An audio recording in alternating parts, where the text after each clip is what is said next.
2,000 na. So, dako ang save sa mga pan. So, more or less, dako kitang bulig sang setup kay labi na gitari sa Iloilo kay setup na electroplating do ay pwede daw ako ginang painit. So, hindi lang para sa ako nakabulig, nakasaiban, nakasave, gason, environment friendly, siguro na-restore ang mga daan at ang mga naimo ko sa paggulo. Along the way, damo man mga faktor na buligan sa Bagud man sa maayo nga record sa bahin sang iya obligasyon sa pagbayad sa pondo nga ginbakal sa teknolohiya nga iya gin-avail, liwat nga nakakuha sang suporta si Manong Marlon sa Department of Science and Technology para sa iya negosyo, pinaagi sa isa ka unit sang hydraulic guillotine shearing machine kag isa ka unit sang hydraulic pipe bender sang tuig 2011. Updating ko sa ako ng equipment kung may ara na mas maayo sa kwan ginatinguan ko ginabaklon maskin mahal-mahal. So amo na ang shear cutter mahal na 1.5 actually daw ito masakit. Una nga ko assistant sa setup dako ang bulig niya ginatag sa setup. I used to gakuan ko na job out ko pa. So, kada ko ang gibulig kay magpa-job out ko na sa una. Ang shear cutter, especially ang shear cutter, kaya ko pangobra ko mga lamisa sa mga kwan. Isala na niya kabagsak sa kakat, sa kit, it cost you 30 pesos. Kaya lamisa pila kakat na kanaan, yan ang mga kwan. So, sa dira matagi, dako ang savings, dako ang production cost nga na save ko. Madamong aspeto suno kay Manong Marlon ang nabulig sang small enterprise technology upgrading o kung setup sa iya negosyo. Ginalakipan ini sa bahin sang produksyon, nagnami pagid ang kalidad sang iya produkto. Nakabulig siya hatag sa trabaho kung sa diin mayara ini siya karon sang 30 ka mga empleyado kag nagsaka sang masobra sa 100% ang kita sang iya negosyo. Kag karon isa man ini siya sa mga authorized fabricator sang Department of Science and Technology. Nagsugod din lamang bilang isa ka hobby kay Manong Marlon nga isa ka accounting graduate ang iya negosyo. Kasubong sang paghimo sang lamesa, bangko kag kapre sa ila balay. Pinaagi sa isa niya ka pipe bender nga sa karon 3 na kabilog lakip na diri ang ginhatag sang Department of Science and Technology set-up program nga isa ka pipe bender. Bilang pagpakita man sa pagpasalamat sa kontribusyon sa programa sa iya negosyo, talalupang dun ang frame nga nagaunod sang article kang ang litrato ni DOST Secretary Montejo kag ni Regional Director Rowan Hilonga sang Department of Science and Technology 6 sang magbisita sa iya planta. Memorable gini sa akon kay sa imo man kay ang sekretary sang DST Secretary Montejo nagkadto gid personal pag si director gid Ilongga nagkadto gid personal sa shop.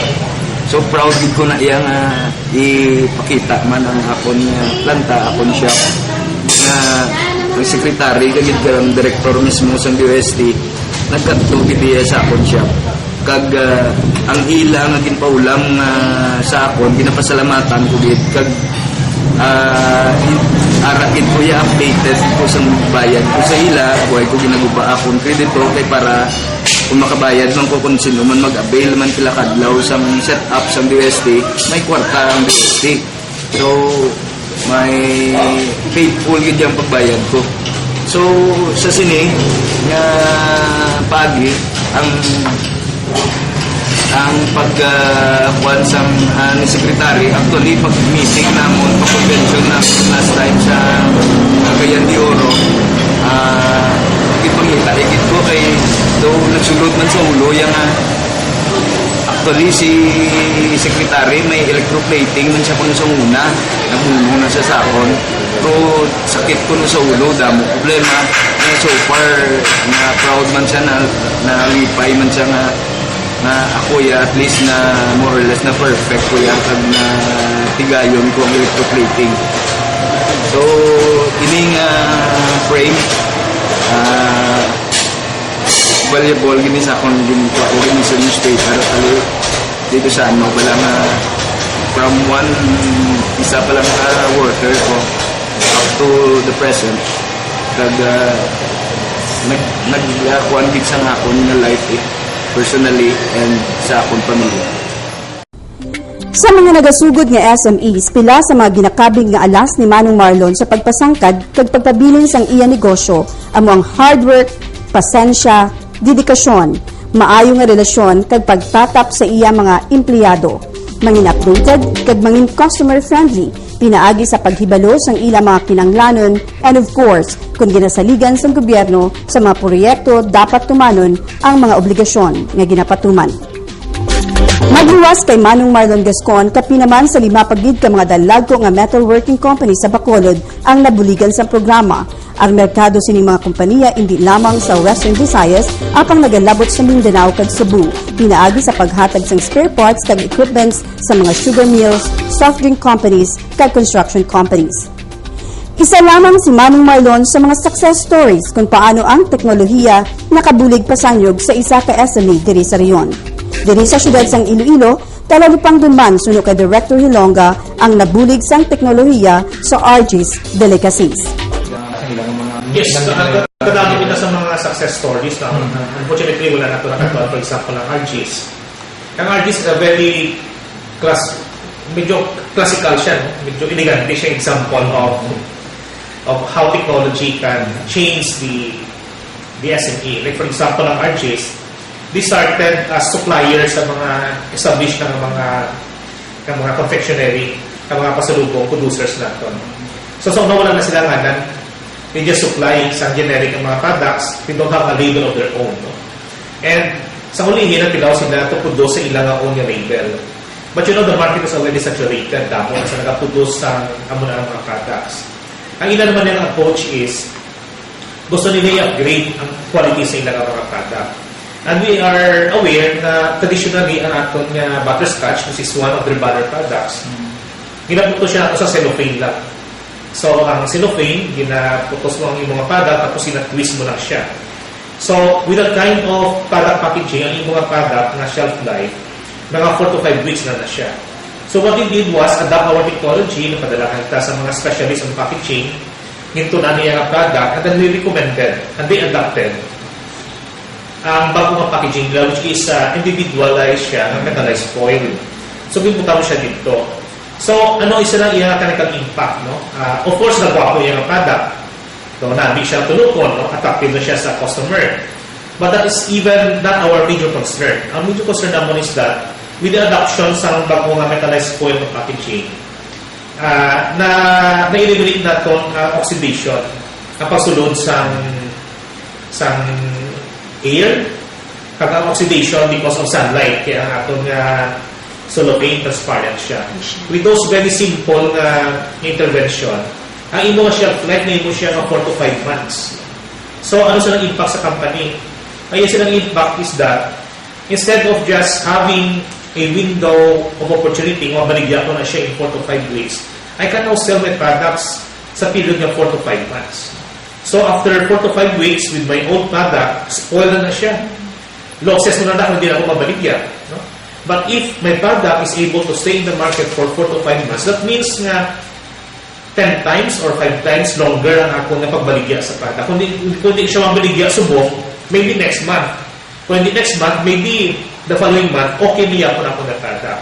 Secondly, it also means nga pwede ko na siya mabaligya far na may place. No? Kung sa una, diligang sa Iloilo, or sa Manila lang, or sa Cebu, tungod kay after 1 month, spoiled na siya. Subong you can now entertain the possibility of selling your product in other countries, no? Or bisa sa far away ng mga places. So, amo na siya ka-simple sa technology intervention natin, but amo na siya kadapo sa iyang impact sa aton ng mga entrepreneurs. Magluwas ang anong ka-priority sector, sino kay Director Hilonga, ang programa sa karon ginasugura naman pasangkad pinaagi sa pagbulig sa mga kompanya sa sektor sang information communication technology kag health and natural product. Sa sining 2013, natala naman ang Department of Science and Technology sa pagbulig sang duha ka mga dalagko nga agri-machinery producers sa Antique kag Aklan. Sa mga SMEs, mga kompanya nga interesado maghibalo kag mag-avail sang programa, yari liwat si Director Hilonga. One thing is, we can always visit our office, no? There is ato nga regional office or sa ato nga mga provincial service centers. So we have offices in all the provinces of Western Visayas. And of course, we can always approach the other government agencies because normally, like when they approach DTI, they approach ang TESDA, kami surya sila sa mga other personnel sa iningang agencies, kapabadaan nga kinalagan nila technical assistance. Usually, gina-refer naman ang dahil sa UST. In fact, ang DTI is one of our main partners sa atong SME assistance. No?